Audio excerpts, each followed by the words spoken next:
on time, don't destroy the place, don't irritate the neighbors. Do we care about anything else? We care about any of these things. Okay? Are deadbeats a protected class? Are felons a protected class? We do not have to rent to them, do we? A fair housing class, and I'm going to highly suggest you guys take that the state puts on for private landlords. It's a 3-hour class like this. Could I talk about fair housing for 3 hours tonight? You bet I could. Am I going to? No, can't do that. Got other things to talk about. Okay? So I would highly suggest that you take that the state's class. Let's go ahead and go to our second page to the reference page. You see the upper left-hand side, the Colorado Civil Rights Division. The phone number and their website address. They can tell you when the next class will be for private landlords. Okay? And you can learn everything you can know about fair housing laws. Okay? When we are showing our property and we got multiple people there at the same time and who are filling out applications, how do we process them? First come, first served, without exception. And if somebody wants to put in a backup application, that's okay. But if that first applicant appears that they're going to pay the rent on time, not destroy the place, not irritate the neighbors, and we accept that application, we don't look and we don't process other applications until that one is denied, and then we can go on to the backup one. If that one's denied, go on to the next one. Okay? But you don't ever do multiple applications at the same time and pick and choose. Because what can you be accused of? Discrimination. Anybody want to argue that point? Does that keep us from getting sued for fair housing violations? How much do you think fair housing violations start at? Fines. Right about $15,000, I believe. And the second time they find you in violation of fair housing law, what are they going to do?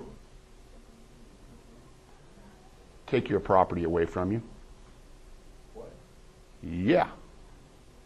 Yeah. Yes, sir. Yes, sir. Not if you bought and paid for it, that'll be a cold day of hell. No, sir. No. They will come in and they'll take your property away from you.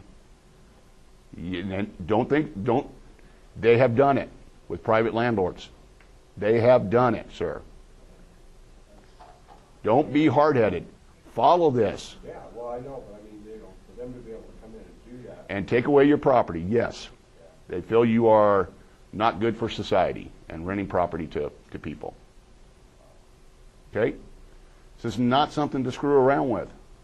It's a serious business. Fair housing laws. Don't violate them. That's why it's always done on a first come, first served basis. That way you can't be accused of discrimination. Okay? And we need to move on, but are there any other questions on fair housing?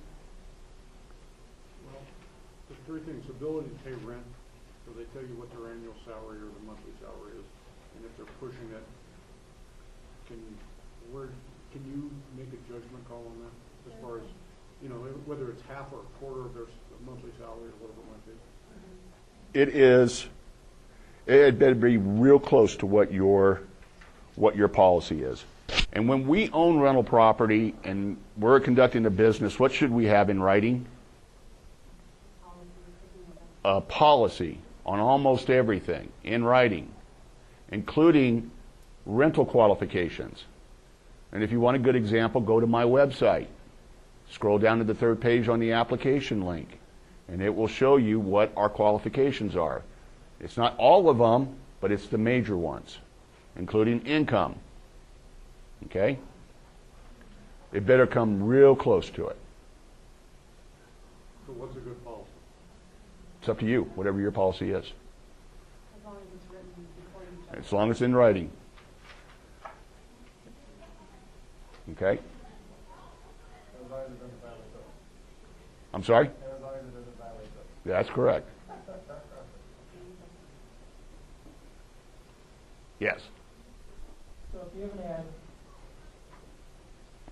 you show it to 3 people call.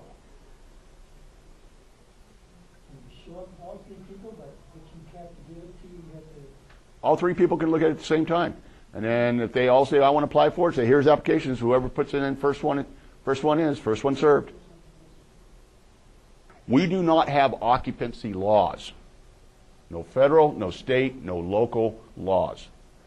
With the exception of Greeley and certain pockets of Arapahoe County. Okay? Not all of Arapahoe County, just certain parts of it, where they say you shall not rent to more than 3 unrelated individuals within the same household. They're not giving you an occupancy number. They're saying the number of unrelated individuals. Does that make sense? Okay? So my policy in my office is no more than 2 people per bedroom. No more than 2 people per bedroom. So that's legal. You can say it that way. It's not legal. It's what is considered reasonable. Because there's no laws on it, so you can't say whether it's legal or illegal. There's no laws on it. What is reasonable? Okay? So how many people will I allow in a 3-bedroom home? 6 people. That can be a combination of 1 adult and 5 kids. 2 adults, 4 kids. 3 adults, 3 kids. 4 adults, 2 kids. Okay? 6 adults.